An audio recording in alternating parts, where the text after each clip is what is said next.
Assalamualaikum warahmatullahi wabarakatuh. Perkenalkan, nama saya Nurhana dari Fakultas Usuluddin dan Humaniora, jurusan Psikologi Islam Lokal 20B.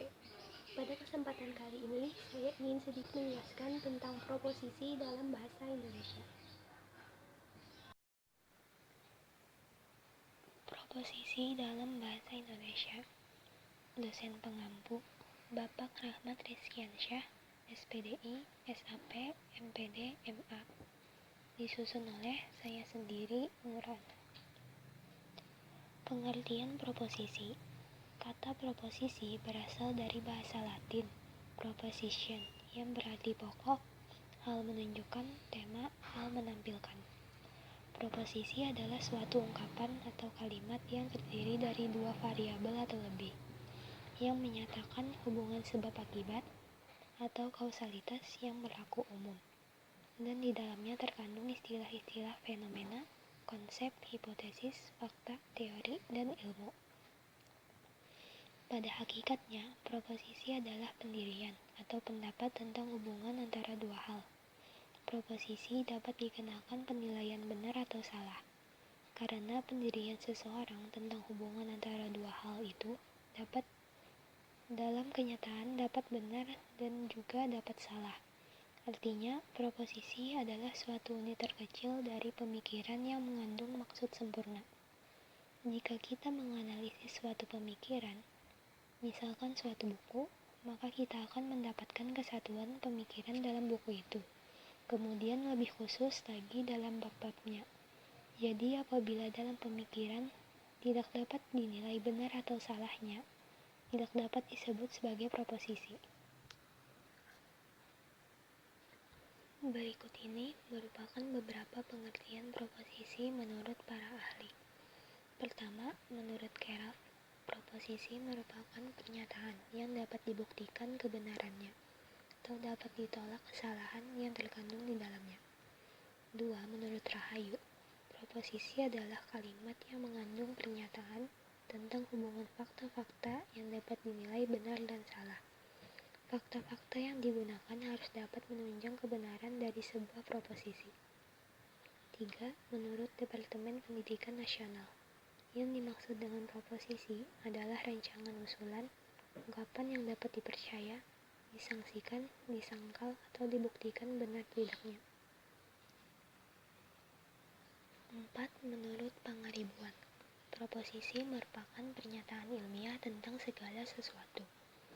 Jadi, dari pendapat tersebut dapat diketahui bahwa proposisi masih perlu dibuktikan kebenarannya, tidak hanya diterima begitu saja oleh pembaca. Unsur-unsur proposisi. 1. Term subjek, yaitu hal yang tentangnya pengakuan atau pengingkaran ditujukan. Term subjek dalam sebuah proposisi disebut subjek logis. 2. Term predikat, yaitu isi pengakuan atau pengingkaran itu sendiri. Term predikat dalam sebuah proposisi adalah predikat logis, yaitu apa yang ditegaskan atau diingkari tentang subjek.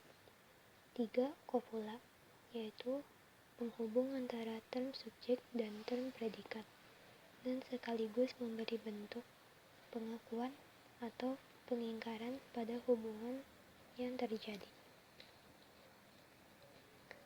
Setiap proposisi selalu mengandung ketiga unsur tersebut. Itulah sebabnya, meskipun setiap proposisi selalu berupa kalimat, tetapi tidak setiap kalimat adalah proposisi. Dalam logika, sebuah kalimat adalah proposisi apabila isi kalimat tersebut sanggup menjadi benar atau salah. Contoh, selamat hari ulang tahun dan semoga umur panjang. Keduanya adalah kalimat tetapi bukan proposisi. Alasannya dari segi isinya. Kalimat-kalimat tersebut tidak dapat dibenarkan. Hal yang sama berlaku juga untuk kalimat perintah atau kalimat tanya. Jadi, kalimat-kalimat harapan, tanya, perintah, dan keinginan. Tidak ada pengakuan atau pengingkaran sesuatu tentang sesuatu yang lain. Karena itu, tidak dapat disebut proposisi. Hanya kalimat berita yang digolongkan sebagai proposisi.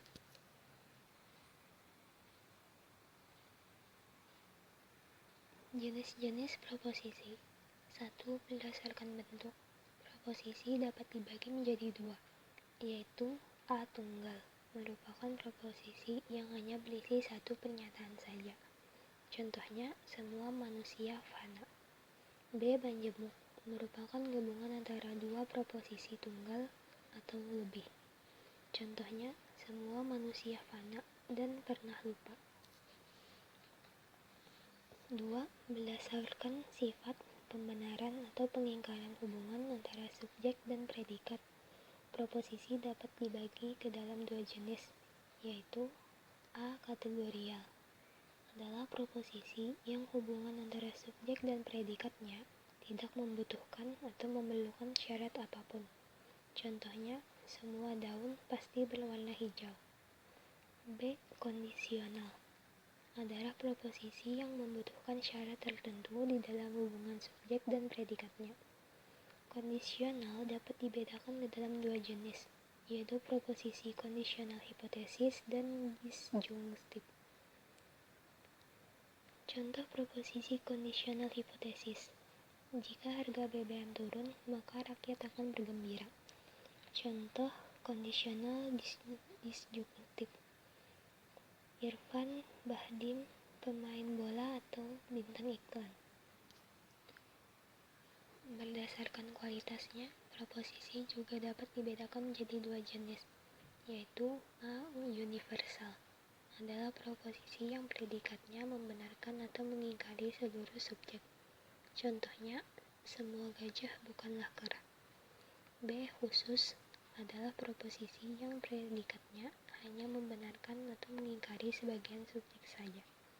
Contohnya, beberapa mahasiswa gemar olahraga.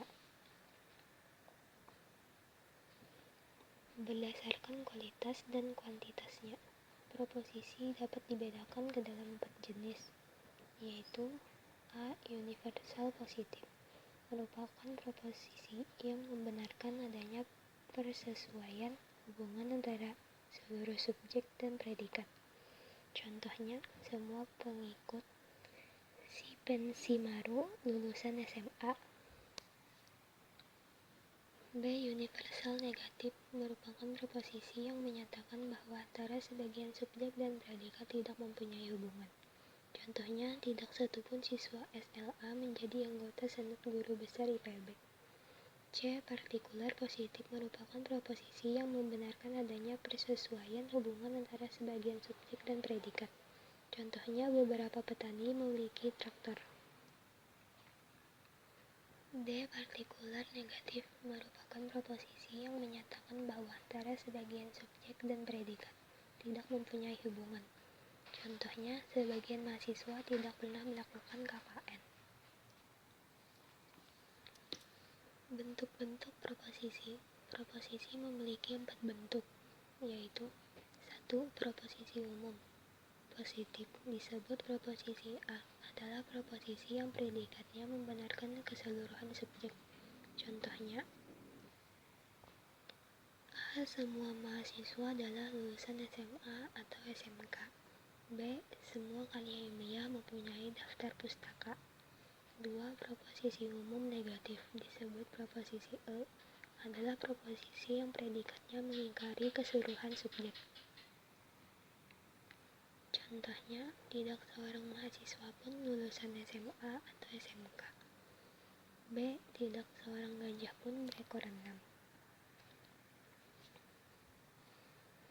3. Proposisi khusus positif disebut proposisi I, adalah proposisi yang predikatnya membenarkan sebagian subjek. Contohnya, sebagian mahasiswa adalah anak pejabat. Kemudian, sebagian perguruan tinggi dikelola oleh yayasan. 4. Proposisi umum negatif disebut proposisi O, adalah proposisi yang predikatnya mengingkari sebagian subjek. Contohnya, A. Sebagian mahasiswa tidak mempunyai mobil. B. Sebagian perguruan tinggi tidak dikelola oleh yayasan. Kesimpulan. Proposisi adalah suatu ungkapan atau kalimat yang terdiri dari dua variabel atau lebih, menyatakan hubungan sebab akibat yang berlaku umum. Proposisi adalah suatu unit terkecil dari pemikiran yang mengandung maksud sempurna. Namun proposisi masih perlu dibuktikan, karena proposisi adalah kalimat yang mengandung pernyataan tentang hubungan fakta-fakta yang dinilai benar dan salah. Dapat dibuktikan kebenarannya atau dapat ditolak kesalahan yang terkandung di dalamnya. Proposisi terdiri dari 3 unsur, yaitu term subjek, term predikat, dan copula. Inilah yang membuat tidak setiap kalimat adalah proposisi, meskipun setiap proposisi selalu berupa kalimat. Proposisi dapat dibedakan menjadi beberapa jenis, yaitu berdasarkan sifatnya, bentuknya, kuantitasnya, dan kualitasnya. Proposisi ada 4 bentuk, yaitu proposisi A yang predikatnya membenarkan keseluruhan subjek, kemudian proposisi E yang predikatnya mengingkari keseluruhan subjek, kemudian proposisi I yang predikatnya membenarkan sebagian subjek, dan proposisi O yang predikatnya mengingkari sebagian subjek. Yang dapat saya sampaikan, mohon maaf apabila ada kesalahan. Wassalamualaikum warahmatullahi wabarakatuh.